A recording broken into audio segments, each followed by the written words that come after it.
every time, right? You think that we would learn at some point, but okay. So, full transparency starting off. So, we were going to have a rookie panel, and then life got in the way and it got very busy. And then here we are. So, I have been preparing this material for today, and I'm super excited to talk about it because it's one of the things I am passionate about, regardless if you're an individual agent, someone just starting out, an agent you've been for a while. But it's all about talking about why you're in real estate and a perspective of that and what really matters to you more than just the business side of things. So, to start out, I am going to play a video and we are going to discuss the video once it gets over. Hi, good morning.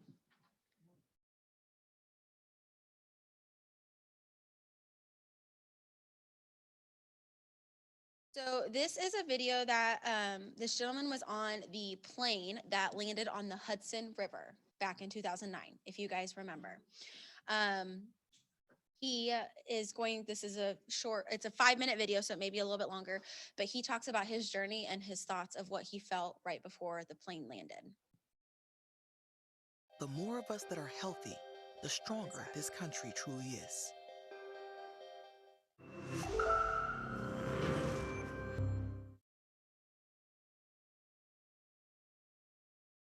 Climb through 3,000 feet.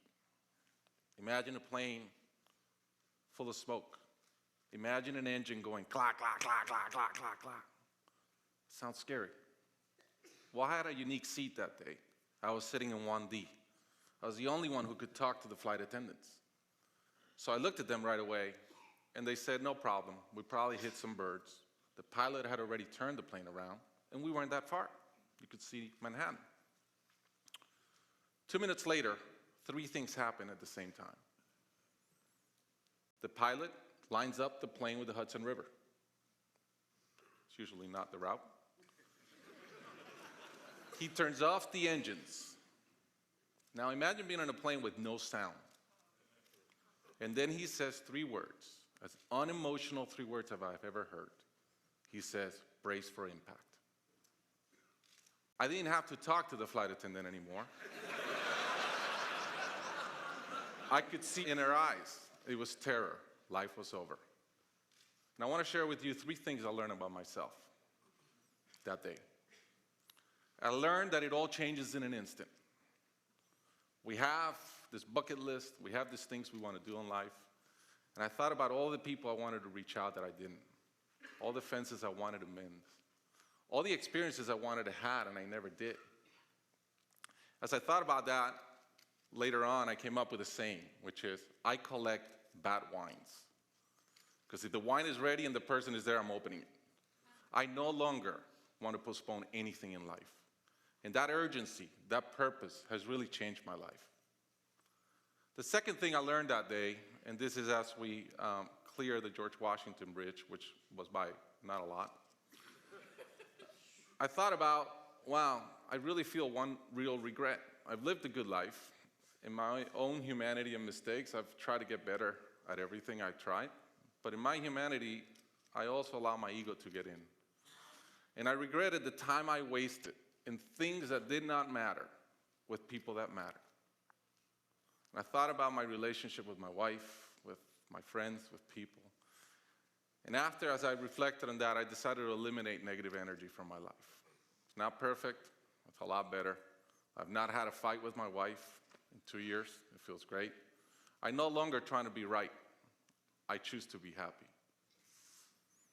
The third thing I learned, and this is as your mental clock starts going 15, 14, 13, you can see the water coming. I'm saying, please blow up. Right? I don't want this thing to break in 20 pieces like you've seen in those documentaries. And as we're coming down, I had a sense of, wow, dying is not scary. It's almost like we've been preparing for it our whole lives. But it was very sad. I didn't want to go. I love my life. And that sadness really framed in one thought, which is, I only wish for one thing. I only wish I could see my kids grow up. About a month later, I was in a performance by my daughter, first grader, not much artistic talent. yet. And I'm bawling. I'm crying like a little kid. And it made all the sense in the world to me. I realized at that point, by connecting those two dots, that the only thing that matters in my life is being a great dad. Above all, the only goal I have in life is to be a good dad. I was given the gift of a miracle of not dying that day. I was given another gift, which was to be able to see into the future and come back and live differently. I challenge you guys that are flying today. Imagine the same thing happens on your plane, and please don't. But imagine, and how would you change? What would you get done that you're waiting to get done because you think you'll be here forever? How would you change your relationships and the negative energy in them? And more than anything, are you being the best parent you can? Thank you.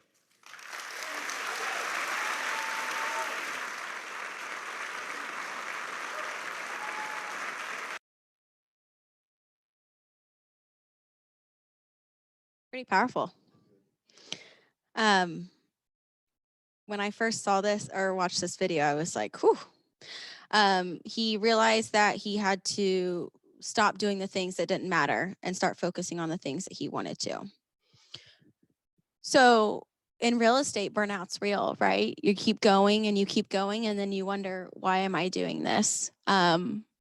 And it's kind of like an ebb and flow. You get a contract and you get this high and you're like, okay, I want to get more. And then there may be a time when they all close, and then you wonder, okay, what's next? What am I doing? And I've seen many agents go through this, and at the end of the day, they've lost why they've done it, right? They're chasing a person. They're chasing an idea, a figure, a number, and not really going after what really fills them.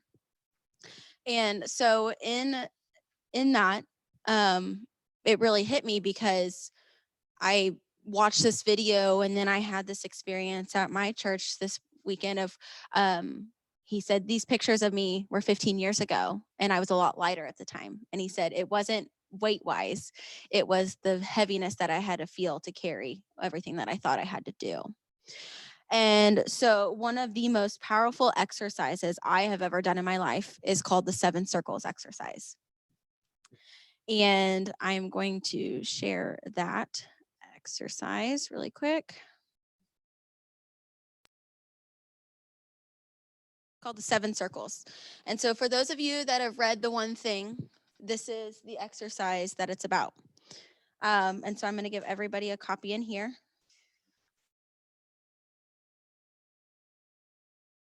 You guys want to take one and pass it around? That'd be great. Yep. My favorite exercise. So we're all about setting goals, especially in October and moving into the new year, of how much do we want to make, right? But the purpose of business is to fund our perfect life and what that entails. So in this exercise, there's a couple of talking points that we look at. So the first thing is, when we talk about what is our why in real estate and what it means to us, it's hard to grasp at times. It could be for your family, or it could be to make enough money to do something with it, to start a charity, to go on a trip, have experiences.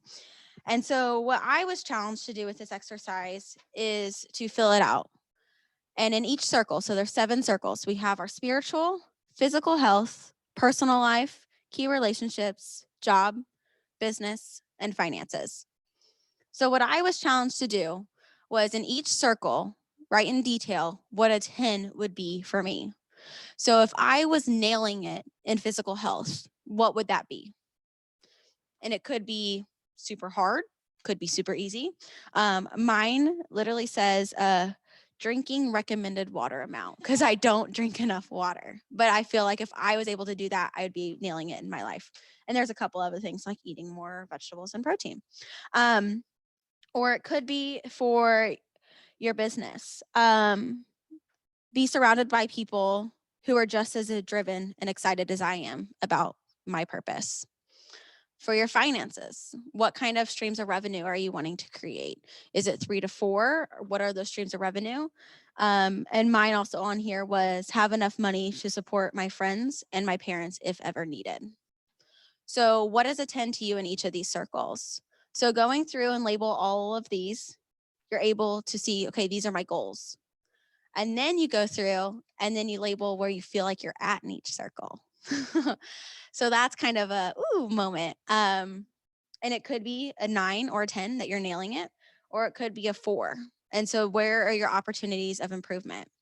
It's never a right or wrong of where you're at, but it's more of what are you trying to achieve outside of selling real estate? Real estate is a connecting point in order to help you achieve these.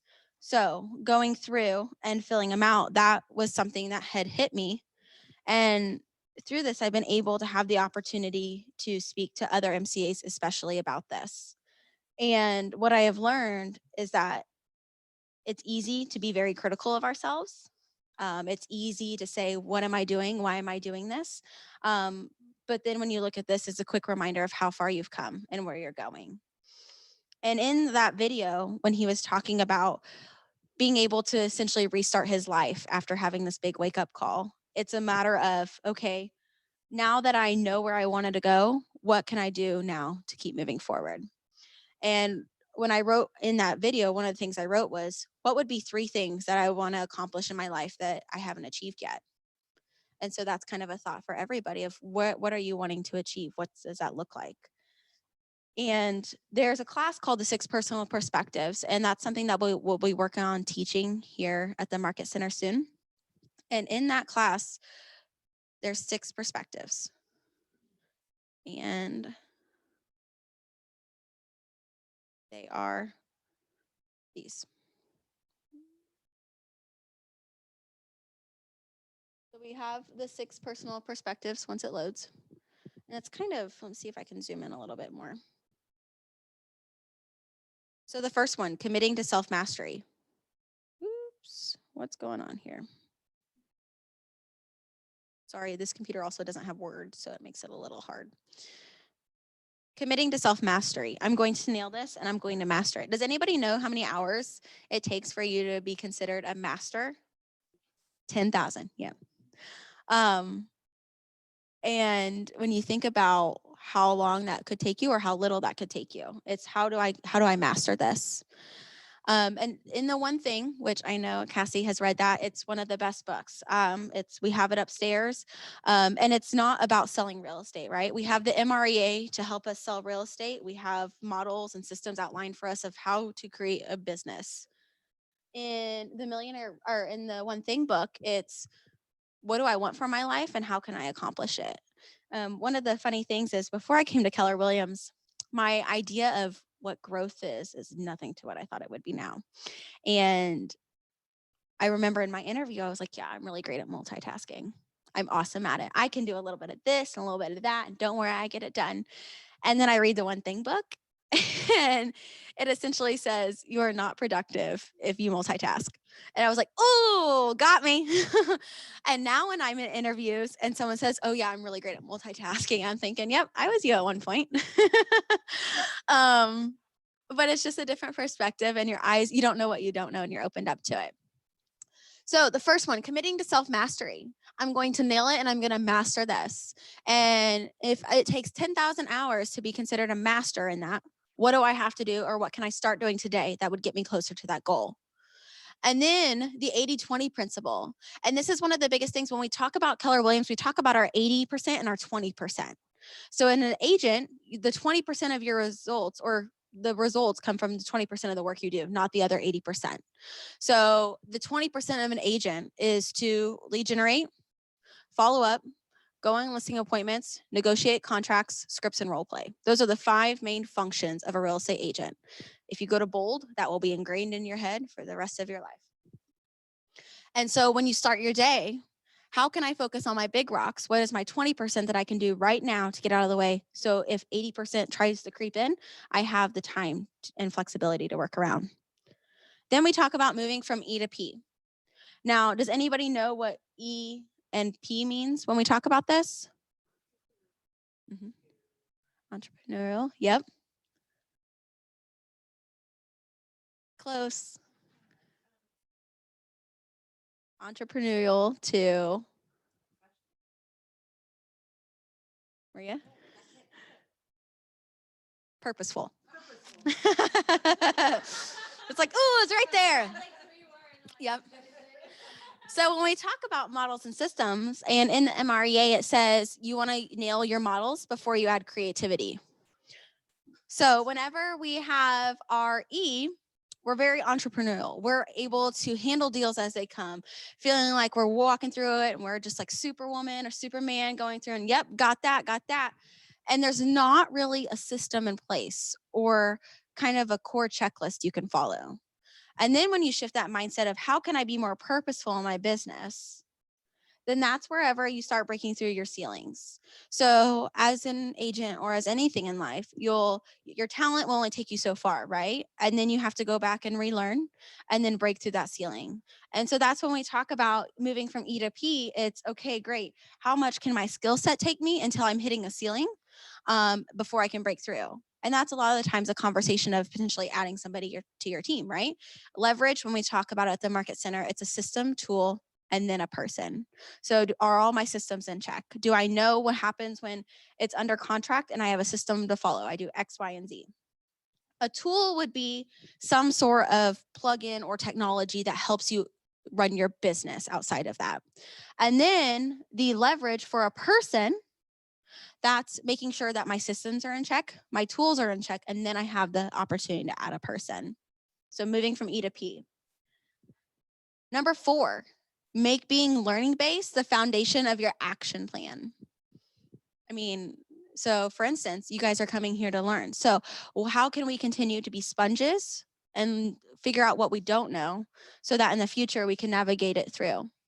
So becoming learning-based. I'm willing to be taught and always pursue learning.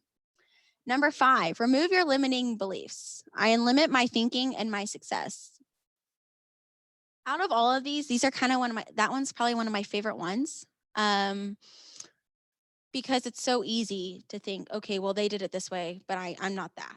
Or they did it this way and I can't do this. In bold, we call that, they used to call it your drunk monkey, of taming your drunk monkey and saying, no, I won't let that happen. So when we think about our 7 circles, what limiting beliefs are we subconsciously thinking about that we need to remove when we write these? And then the last one, be accountable. It's mine and I own it.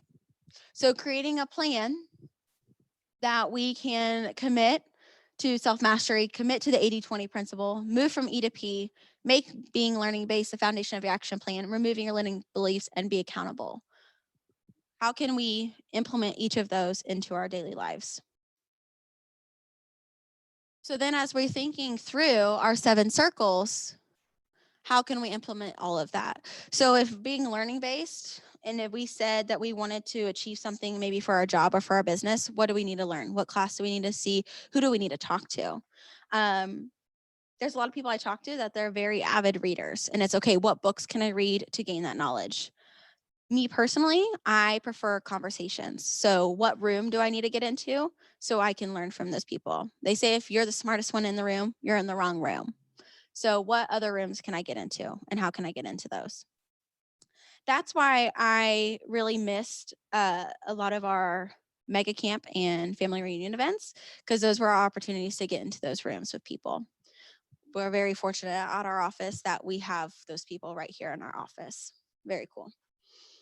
So when we're building that and we go through each of them, when we talk about committing to self-mastery, it's this. It's knowing your goals, knowing your strengths and weaknesses, and know how to work with both your strengths and your weaknesses to reach your goals. And it's okay to have weaknesses. That's my favorite question in the interview process is, what's your weakness? And there's not a right or wrong answer.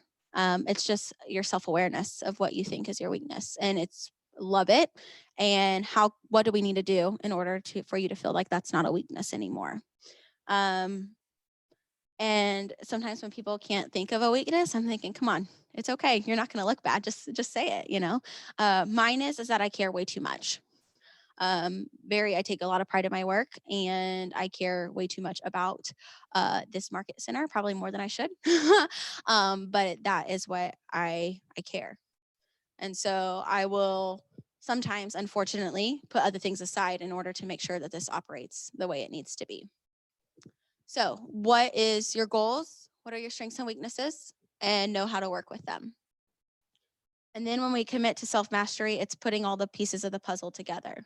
So one by one, we can put them all together to achieve. Then when we work on to the next, we're going to talk about the 80-20 principle in our big rocks. So 20% of our effort yield 80% of our results. So the big rocks. So what are those for each of your day? We will have a business planning clinic in October. I'm sure some of you that have been coaching, you've already been talking to your coaches about different parts of the business plan.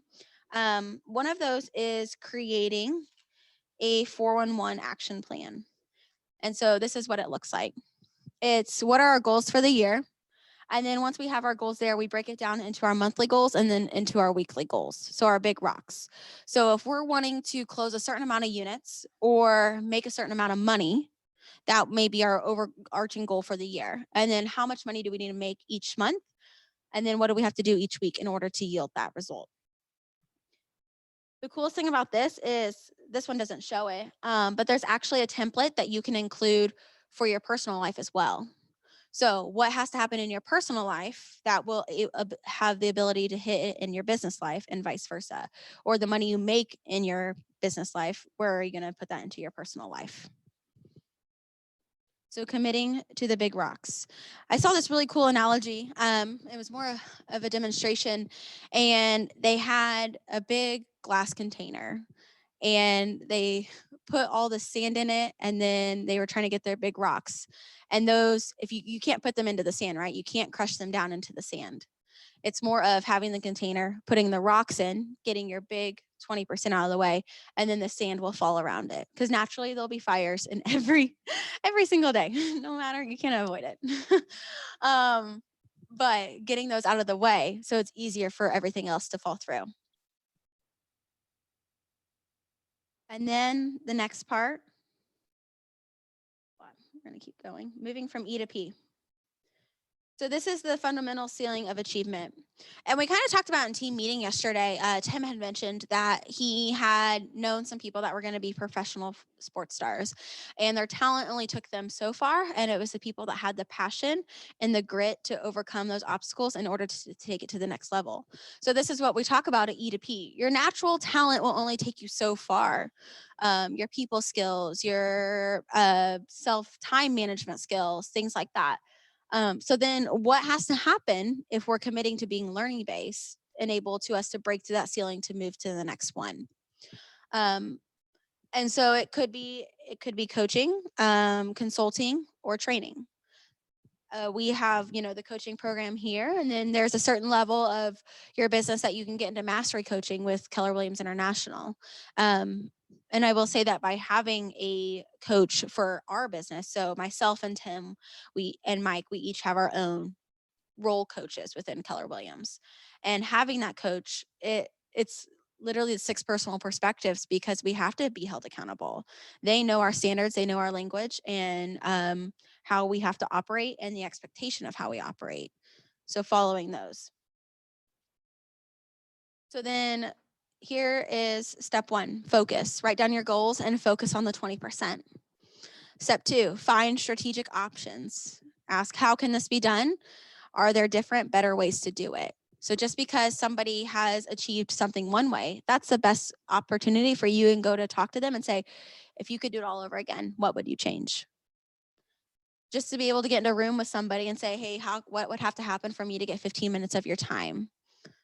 And ask those questions. Look for models to follow. Attend training that teaches you to where you want to go, and identify mentors and people who have done it. So we are the sum of the 5 people around us, the 5 closest people. So who are those 5? And are they influencing in your life, or are they kind of diminishing where your goals are wanting to go? And that's a very hard question to ask, because sometimes those people have to be reevaluated. And it's not a right or wrong thing. It's just more of where are you wanting to go and who can help you get there. Install systems. So be able to time block. So saying from 9 to 11, this is my lead generation time. Gonna knock that out, and then I can do showings and other things throughout the day. Practice your scripts. For those of you that don't know, on KW Connect, there are script books available to you. So if you go into kwconnect.com and type in scripts, there is a listing script book, a buyer script book, and a lead generation script book you can download. Now, they are scripts, right? And I hate the word scripts because I never want to come off like I'm scripting a client. I want natural communication and relationships. The coolest thing about that, though, is you can see what language they're using and tailor that to make it more natural for yourself and how you can have those conversations. I never want to come off disingenuous with somebody, and just like I know all of you guys don't either. So what language has to change in order to make that seem genuine? Create checklists. Here at KW, if you don't have a contract to close checklist, I guarantee if you go to any team here in the office and say, hey, I'm looking to refine the system, do you have a checklist I can use? They would give it to you. It's our famous words, R&D, rip off and duplicate. Half of the team's checklists here were not invented by each team. They were able to get information from other teams here. And then some of our larger teams have made connections throughout other Keller Williams teams and got those checklists as well. In our admin mastermind monthly group, I encourage them, if we have a new admin coming in, that we all share a checklist so people can kind of take how they're operating. They go back to their team members and say, hey, this is how a team's working. Should we operate this way or this way? What would you like? And so you guys can equally take those and make them your own. And then make sure the systems you install work consistently and efficiently. So just like everything, what is your return on investment in evaluating your systems that you're using? Is it working? Is it not working? And then bring in accountability. Measure what you do. Keep track with the 411 goal action worksheet, which is what we had talked about here. And then have an accountability partner. So regardless if you're on a team or an individual agent, there's somebody here that would be your accountability partner. And if you can't find one, let me know and I will be that person for you. I meet with a few agents that we meet every other week or every 3 weeks and go over their goals to create whatever kind of plan they're working towards. So this one, the next principle, is the foundation of your action plan being learning based. So you're knowing for knowing's sake, and then you're know for doing sake.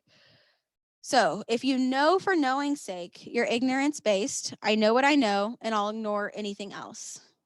By being learning based, you know what you know, and there's more to know. So there's a lot of things that we don't know what we don't know, or we don't know the right questions to ask to get us those answers. However, by being a sponge and being in those rooms with people that you see and you want to learn from them, you're able to find out a lot more and change your thinking on some things. So what has to happen here in the market center or in your other business life to obtain those? So these are the 4 levels of competency. Unconscious incompetence, we don't know what we don't know. So then we gain some knowledge, and then we gain conscious incompetence. We now know what we don't know, and then we gain wisdom, and then it goes to conscious competence. Now we know, and then it becomes a habit of the unconscious competence. So for instance, I mean, when we think about this, an example could be driving a standard, right? We don't know what we don't know until we start learning it through. And then we're kind of gaining some knowledge. So now we kind of know, but we also still don't know what else to do when we're driving and how it operates. I don't know about you guys. I still can't drive a standard. I've tried multiple times, still learning in progress. Don't know if that's ever going to be a thing. For those that can master it, it's an art for sure. And then now you know what you know, it becomes a habit, right? It's just natural. You know when to shift, you know when you need to keep moving your feet onto the different pedals. Still can't figure that out. It's just something's not working. And it just becomes part of your natural routine, or something as simple as brushing your teeth, right? It was something we had to learn at the beginning, and now it's a habit that's just ingrained into us. So now we just do it without even thinking about how we do it. And so that can be applied in any part of your life. But really, definitely a skill. So high achievers, they reach their goals by making training, education, and self-development the foundational piece of their action plan. So what has to happen? What has to happen in your action plan for your 7 circles in order to achieve those goals? Then as we keep moving, we're going to removing our limiting beliefs. What one am I looking at? So think of time in your life that you had a limiting belief you needed to remove. How did you do it? And what new successes came your way once you removed the limiting belief? Does anybody have something that comes to mind when they think about that, of a limiting belief they had?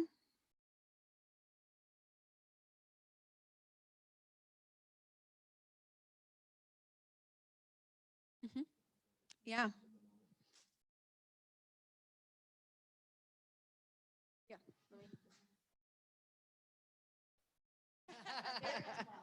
So, I mean, this is actually the big one. I have wanted to be a realtor for 25 years. I never thought I could do it because I didn't have the time to take away income from our family, um, to to be able to do it. And then this year I said I will. Um, well, actually the why. So my why I was going into real estate was leaving retail behind and never wanting to be a part of that again. So having something more for my life and my family and not someone else. Because everything I did was for someone else, it wasn't for us. Yeah. And so my why became my can. Cool. I love that. Yeah. And so now that you have removed that limiting belief and you've started in real estate, what do you feel? How do you feel now? Every day is new and different. Yep. And Yep. it is the biggest roller coaster I have ever been on, but it is so much fun. Yeah. Like it is amazing. And I mean, when I'm not doing well, I think it actually makes me want to do better. So because I want this to succeed. Yeah. I have to have it succeed. And when I'm not, then the negative does creep in. Like I screwed this up. I screwed up my family. Yeah. But then that goes away, and there's a reason why I'm doing this. So my why and my can keep coming back. Yeah. So that's a great point. So whenever you feel in that position of, oh, I'm failing, what has to happen, or what do you tell yourself in order to switch that? Um, why do you think you're failing, and what can you do to change that? So literally, like it just is about getting back out of bed and going back out and making phone calls and getting with people who have the same mindset. Yeah. I love that. Yeah. And then, so now that you've removed that and you're feeling like you can do it, right? What is now your next? Have you already like maybe identified another limiting belief as you've moved through this journey? I think just the fear, like literally eliminating the fear of, you said you care too much as your weakness. Mhm. I care what people think is my weakness Yeah. and how they perceive me. And so like, and actually, I don't know why calling people is much scarier to me than meeting someone face to face. I love face to face. Yeah. But okay, so you love it, you're good at it. You're not going to get to do it every day. So, you know what I mean? So I have to overcome the fear, the limiting belief that that person's going to hate me because I call them.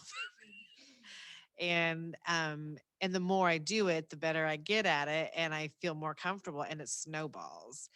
And then when I do have a bad phone call, I have to overcome that. So that Yeah. limiting belief that, yep, that was right. They hate me.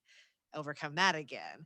So literally it is a cycle of breaking that habit, that limiting belief that keeps trying to come back in and just break it and Yeah. go. Thank you for being vulnerable. It's tough. I That's mean, very vulnerable, and I yeah, appreciate that. it's tough. And some weeks you have more strength than others, Mhm. and some weeks you cry on people.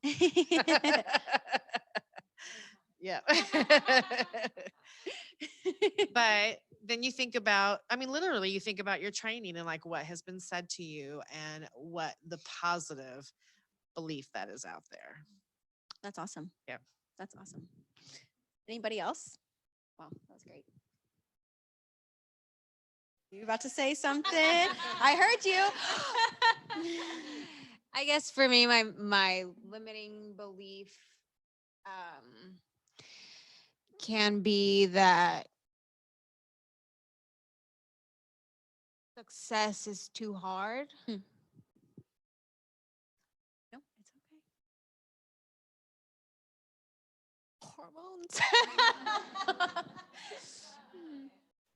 um, I didn't have a lot growing up, and I saw my mom struggle a lot. And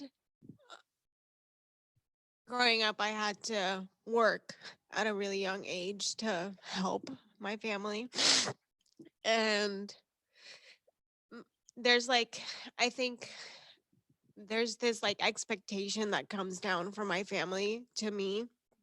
And for a while, I wasn't able to um, do what I wanted career wise because of immigration status. So that was limiting me for a while. And when I was able to, I was in that limiting mindset for so long that getting out of it was really hard. And sometimes it still is, just because now I don't have an excuse anymore.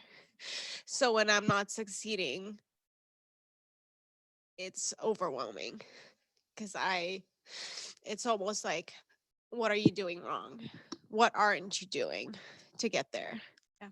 You waited for this for so long. So why aren't you there yet? So I guess my limiting belief is that I can't be successful because I was limited on what I could do for so long. And I had a conversation with my husband, and he reminded me of the things that I did when I wasn't limited and how I was able to pay my way to come to a different country because I was so set on something. And just like I did that, I could push myself to be more successful and achieve all the goals that were put on hold for so long. But like Cassie said, it's a roller coaster. Some days are good, some days you're like, what am I doing wrong? And it's hard not to compare. And I feel like that's also something for me. I tend to compare myself to others and like think like, oh, this person started at the same time that I did. Why am I not there yet? Why am I not succeeding as much as they are? But I think I just have to remind myself that I'm in my own journey and that, we have our own lives outside of work. And it's just a matter of surrounding yourself with the right people. I feel like that's been huge. I mean, I feel like coming to KW has been the best decision I've made because there's such a huge support and everyone's just willing to be there and share their knowledge, and it's awesome. Thank you for sharing. That was awesome.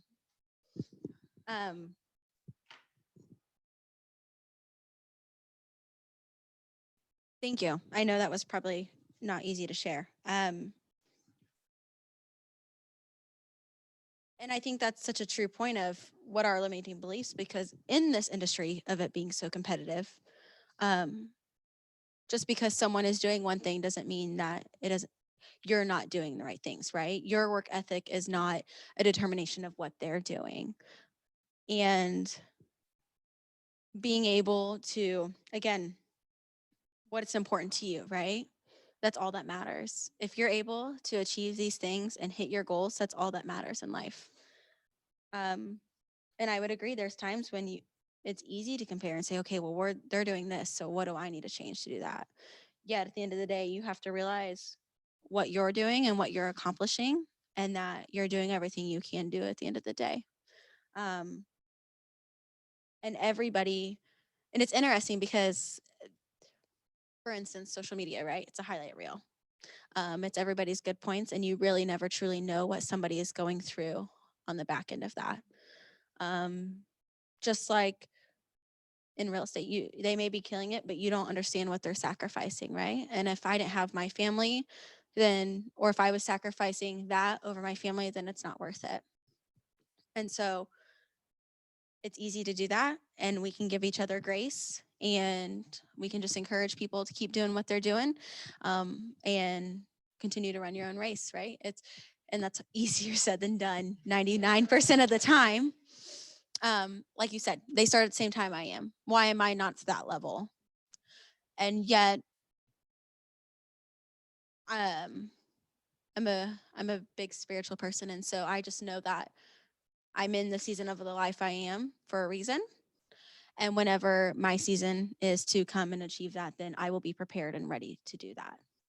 And maybe it's you're wondering, why am I having to do this and I can't be at that level? It's like, well, maybe I'm getting prepared for something, so whenever that time comes, I can handle it 3 times more than I could have at that point. So that is a really great reminder. And thank you. Thank you both for sharing. That was awesome. Really appreciate the vulnerability. Oh, man. Okay, awesome. Woo, I love it. I love it. I love it. Okay.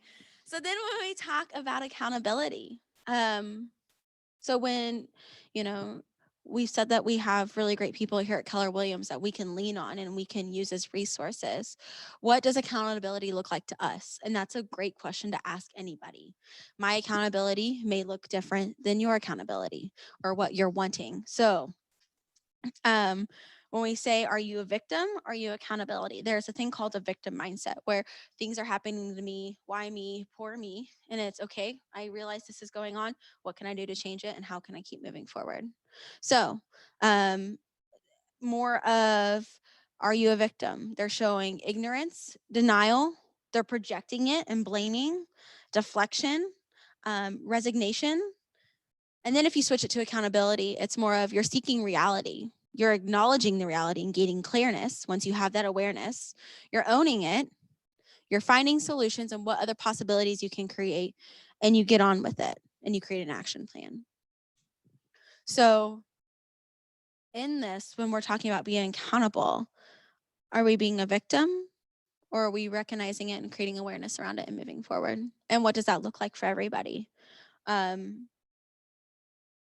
can you take the feeling of comparison and recognize that, right? The biggest thing my mom ever taught me was, whenever you have an emotion, realize it, recognize it, embrace it, move forward, right? It's okay if you're upset. It's okay if you're questioning yourself. It's okay if you want to cry or get angry or whatever. Just take it in. You're feeling it for a reason, recognize it, and then move forward, right? So creating that awareness around it and finding solutions. So if I know that this is a trigger to making me feel this sort of way and I don't like it, what can I do to eliminate that? Or how can I figure out a way so I don't feel that anymore? If it's, how do I make sure I'm celebrating a win each day?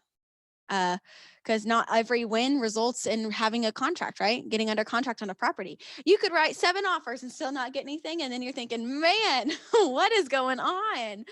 How do I win? So what are your wins? And so that's the biggest thing when we talk about the 80-20 is knocking those big rocks out in the morning or first thing. So you feel like you have a win, right? You're doing your to-do list. Then you're taking that list of 20 things, picking out your 5 main things, and then saying, okay, what's the one thing I do today that if I did it, I've moved my business forward and I can celebrate little wins. And so if you had an accountability partner, I am very sorry. I did not realize how distorted that was. Wow. So sorry. Having accountability partner. So, or somebody that how can you celebrate each other's wins? Even if it's your spouse that's not in real estate, how can you say, hey, I need help because I'm kind of down right now. How can you help me celebrate this? Or I need some sort of advice. And if they know your goals, so by doing this exercise with also your spouse, right?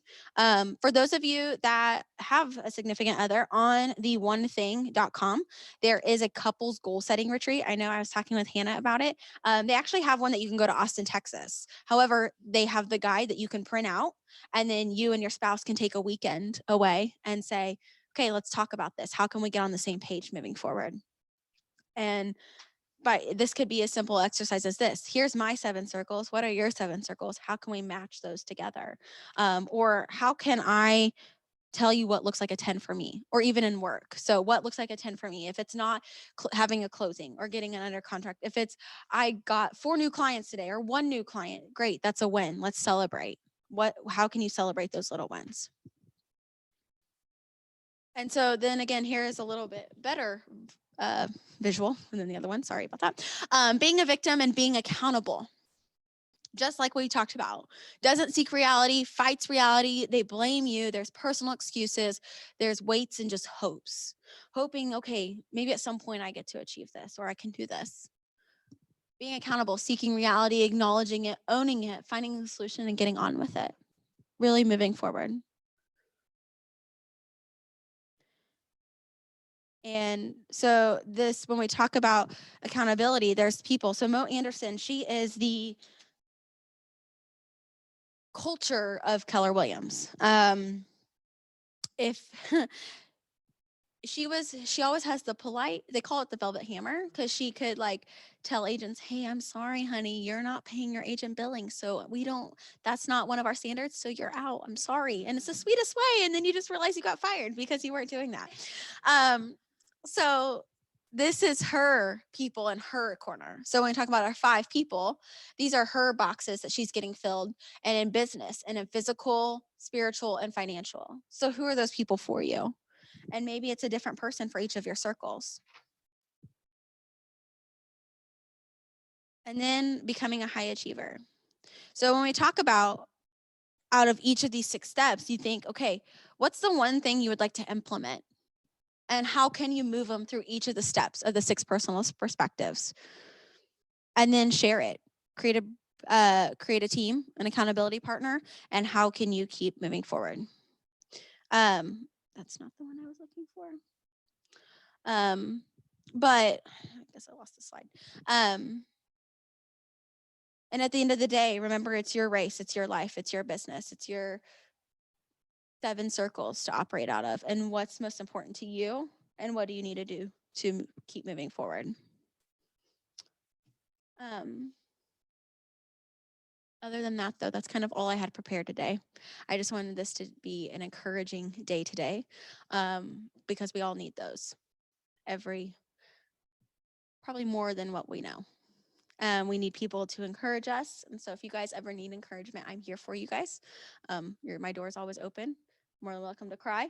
Or we can go somewhere else and cry or hug or go take a shot, whatever your thing is, let me know. Espresso, right?